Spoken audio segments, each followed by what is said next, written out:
আগামীকাল পিএসএল-এ মাঠে নামছে সাকিব আল হাসানের লাহোর কালান্দার্স। সাকিবকে নিয়ে গড়তে পারে শক্তিশালী একাদশ। সেক্ষেত্রে দীর্ঘদিন পর আবারও আগামীকাল লাহোরের জার্সিতে সাকিবের সম্ভাব্য প্রত্যাবর্তন ও ম্যাচ নিয়ে বিস্তারিত থাকছে প্রতিবেদনে।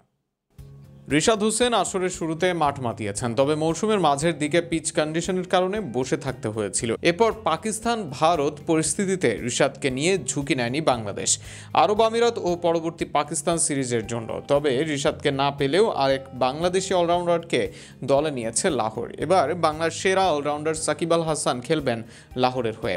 দীর্ঘদিন ধরে দেশের ক্রিকেটে ব্রাত্য হলেও এখনও ক্রিকেট থেকে ফুরিয়ে যাননি সাকিব, যে কারণে পিএসএল থেকে এখনও আসে তার ডাক। নতুন সূচিতে সাকিবের ডাক এসেছে এই লিগে।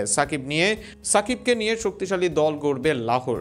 ওপেনিং পজিশনে পাকিস্তানি ফখর জামান থাকবেন, তার সঙ্গে ওপেনিং করবেন সর্বশেষ ম্যাচে লাহোরের হয়ে 29 বলে 65 রান করা নাইম আবদুল্লাহ শফিককে দেখা যাবে নম্বর 3-এ।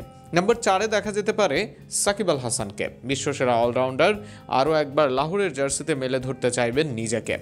নম্বর 5-এ আসবেন দলের সেরা পারফর্মারদের একজন সিকান্দার রাজা। অলরাউন্ডারদের মেলায় রাজার ওপর থাকবে বাড়তি দায়িত্ব। এরপরই দেখা যেতে পারে Lankan wicket keeper batter Kushal পেরেরাকে। নম্বর 7-এ দেখা যাবে পাকিস্তানি বোলার মুমিন কামারকে। অতিরিক্ত স্পিনার হিসেবে থাকবেন তিনি। নম্বর 9-এ আসবেন পাকিস্তানের সেরা পেসার শাহিন শাহ আফ্রিদি। দলের নেতৃত্বভার থাকবে তার কাঁধে।